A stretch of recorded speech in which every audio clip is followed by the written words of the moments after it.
क्या समर्स में hair transplant कराया जाना चाहिए? कौन सा सीज़न बेटर होता है, समर या विंटर? समर में क्या हेयर ग्रोथ हमारी ठीक से नहीं आती है? समर में क्या वुंड हीलिंग में प्रॉब्लम आती है?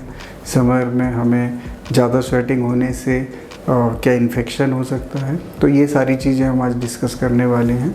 हेलो, मैं doctor Ankit Kumar Jain, dermatologist and hair transplant surgeon.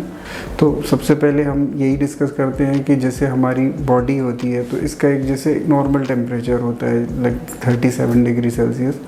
तो ये बॉडी मेंटेन करती है, चाहे इसको आप ठंड के मौसम में ले जाओ चाहे एक्सट्रीम गर्मी में ले जाओ, बॉडी अपना इंटरनल टेम्परेचर मेंटेन करके रखती हैं।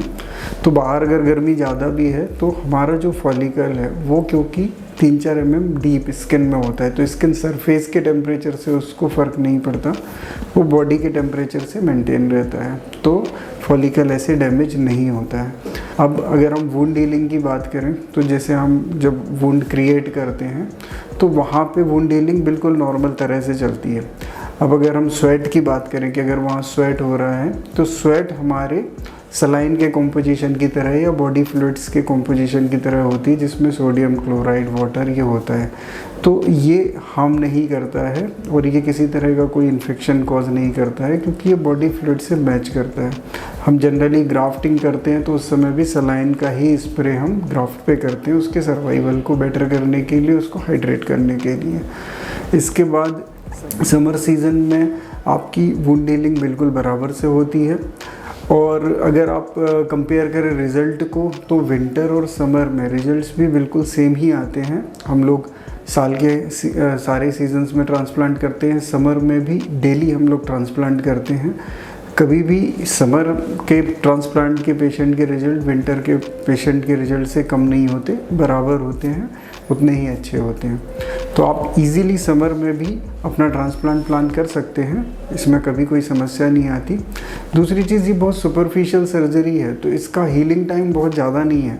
1-2 दिन में आपके वुंड दिखने बंद हो जाते हैं और 7 दिन के बाद तो वुंड रहते ही नहीं है।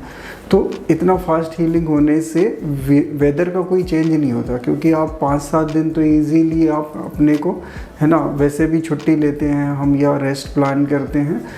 सिंपल अगर आप पंखे में भी रहते हैं तो भी कोई प्रॉब्लम नहीं आता, और अगर एसी या कूलर से मेंटेन करते हैं तो टेम्परेचर आपका बिल्कुल मेंटेन हो जाता है, आपको कोई प्रॉब्लम आता नहीं है।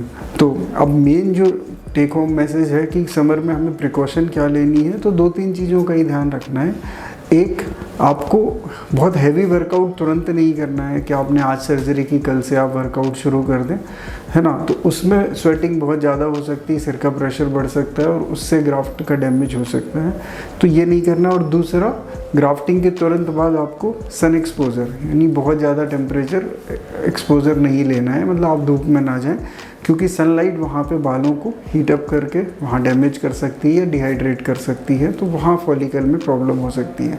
अगर आपको अर्जेंट जाना पड़े तो आप कैप से कवर करके जा सकते हैं, अदरवाइज़ आप बस ये चीज़ें अवॉइड करें तो गर्मी के सीज़न में भी सेम रिजल्ट्स आपको मिलेंगे जो आपको ठंड के सीज़न में मिल सकते हैं। उम्मीद है जानकारी अच्छी लगी होगी। अगर अच्छी लगी तो वीडियो को लाइक और शेयर कर दें, हमारे चैनल को सब्सक्राइब कर लें ताकि ऐसी और यूज़फुल इन्फॉर्मेशन आपको मिलती रहे। Thank you.